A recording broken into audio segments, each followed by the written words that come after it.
माननीय चरणदास जी महंत ने कुछ आंकड़ों को प्रस्तुत किया। 7% और 93% की बात कही। आज छत्तीसगढ़ की जो जनगणना हुई उसके मुताबिक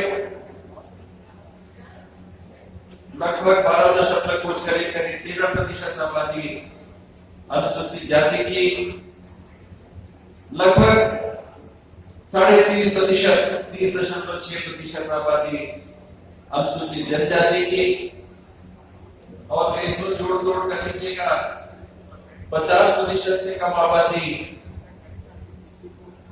अन्य पिछड़ा वर्ग की देश भर में कहीं भी नहीं होगी।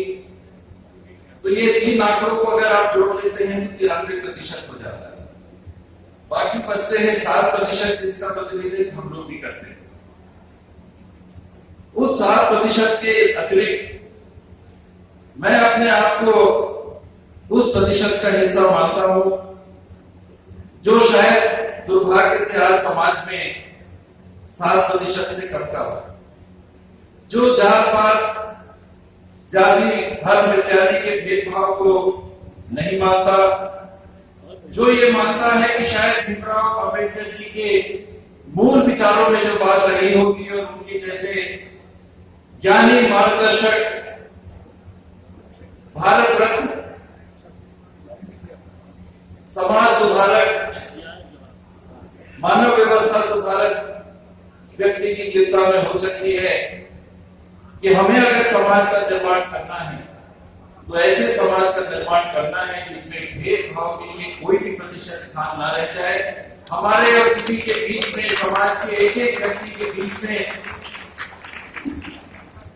जन्म के आधार पर, धर्म के आधार पर, जाति के आधार पर, रहन सहन के आधार पर, रुपए पैसे के आधार पर एक व्यक्ति और दूसरे व्यक्ति के बीच में कोई अंतर नहीं मापा जाना चाहिए। और आज अगर सार्वजनिक क्षेत्र में काम करने का अवसर मिला, मैं शायद उन अल्प प्रतिशत वालों में, बहुत छोटी प्रतिशत वालों में और भी होगा जो ये नहीं मानता कि जन्म किसी कर्म के आधार पर हुआ। माफ करेंगे जो लोग उस बात को मानते हैं, मैं पढ़ लिख के उस बात को नहीं मान पाया, और मैं ये मानता हूं कि मेरा जन्म अगर हुआ किसी परिवार में तो मात्र एक संयोग था, मात्र एक संयोग था और कोई दूसरा कारण नहीं था। और आज के युग में जब साइंस और तकनीक हमको ये बताती है, जेनेटिक साइंस के युग में हमको ये जानकारी प्राप्त होती है कि भेदभाव के अंतर का आधार और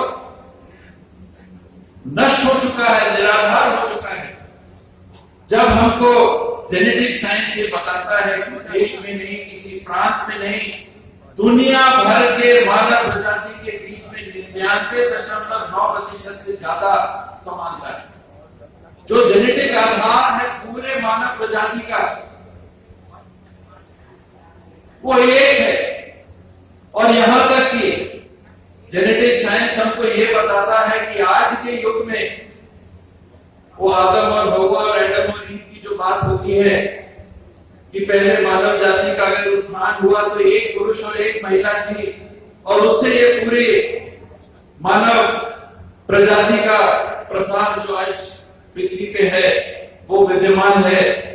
तो जेनेटिक साइंस ये कहता है कि सिलेक्शन के आधार पर जैसे मानव प्रजाति का विकास हुआ, उसकी संख्या में वृद्धि आई, साइंस ये भी हमको कह रहा है कि आज जितने मानव पृथ्वी पे हैं उनकी माता, अगर आप पीछे जाओगे तो एक महिला के जन्म में हुए सारे लोग आज पृथ्वी पे विद्यमान हैं।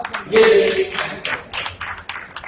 और ऐसे समय में, ऐसे युग में जब साइंस और प्रौद्योगिकी हमको बात बता रही है, इतिहास हमको बहुत सारी सीख दे चुका है, समाज में अनेकों चिंतनशील लोगों ने आके हमको ये बात बताई। अभी छत्तीसगढ़ के संदर्भ में मन के समान ये क्या है? जिन लोगों ने कई सौ साल पहले इन बातों को कहा, वो क्या कह रहे थे? वो उसी बात को कह रहे थे कि समाज में व्यवस्था बनाने के नाम पे जिन कुरीतियों ने घर कर दिया है, जो कुरीतियां शोषण का आधार बन गई हैं, उन कुरीतियों को नष्ट करके, त्याग करके नहीं, कम करके नहीं, हटा के नहीं, मूल समाप्त करके हमको ऐसे मानव परिवार का सृजन करना है, ऐसी व्यवस्था का सृजन करना है जहां भेदभाव का आधार, उसकी आवश्यकता है। भीमराव जी को हम संविधान का निर्माता कहते हैं। उन्हीं के संविधान में ये बात थी क्या कि ये जो आरक्षण की व्यवस्था है 10 साल तक जाएगी। कुछ समय तक के लिए उन्हें आरक्षण किया था। क्यों?